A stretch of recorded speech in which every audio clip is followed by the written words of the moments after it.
So I have finally seen Sentimental Value, and this film is incredible with brilliant performances, and so much of this film is about relationships and about how generational trauma can drip down and affect those relationships and dynamics. And we see all of that organically unfold through the performances and the way they interact with each other and the way that the story is structured and the way it delivers information. It's brilliantly unpacked in its over 2 hour runtime, which really flies by just because of the way that this story sort of moves, and the writing is so engaging, and just the way that the characters interact feels so, again, natural and organic. And that's not something you see a lot of now, where a lot of dialogue, it feels like, in a lot of films nowadays, are just there to deliver exposition or to tell you something about somebody, and it just feels unnatural. It feels like it's just there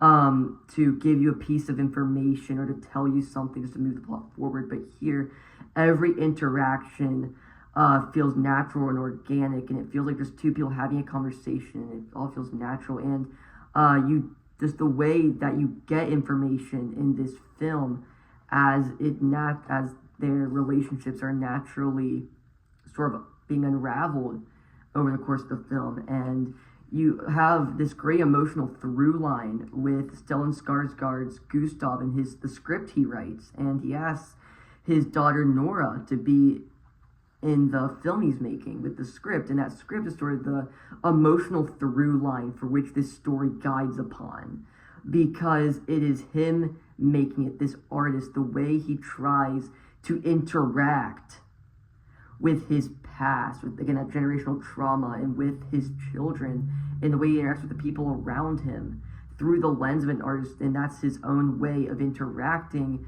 with those very touchy things, those very touchy subjects. He claims the script doesn't have to do with anything, but clearly, as we see the film continue, we clearly learn it does. And then by the end, that culmination of that through line by the end is so tender, and is it's honestly just an incredible sequence. This whole film is just incredible. Beyond that, you have Elle Fanning plays a character named Rachel Kemp.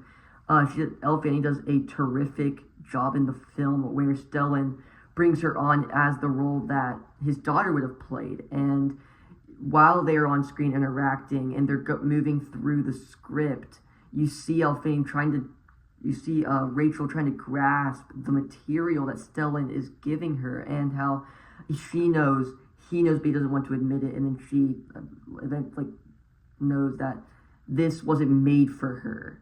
Something doesn't feel right here. It was made for a very specific reason. And just the way that when she's interacting with the script, the way that Rachel and Gustav interact together, trying to work on the film, you feel Nora's presence, and you feel Gustav, why he wrote this, why he did write it, and now what he's running away from in his relationships, in his past, just in multiple things in his life.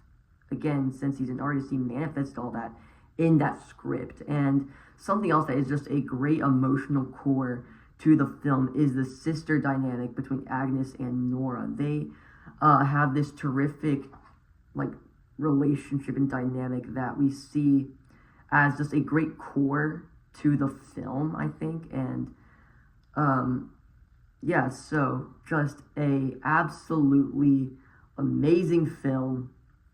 In my Letterboxd review, I wrote I called it incredible 3 different times in a row. I'm pretty sure it was all the same paragraph. So yeah, I was kind of underselling it. Honestly, this is just a brilliant film. Also with great cinematography, camera work. And yeah, so I've also completely switched up my Oscars predictions. So that was cool. Added put a lot more sentimental value to my predictions. And so this is my first theater experience of 2026, so that's also pretty awesome. And yeah, so if you guys enjoyed today's video or any of my other content, please consider subscribing. I'll see you in the next one. Goodbye.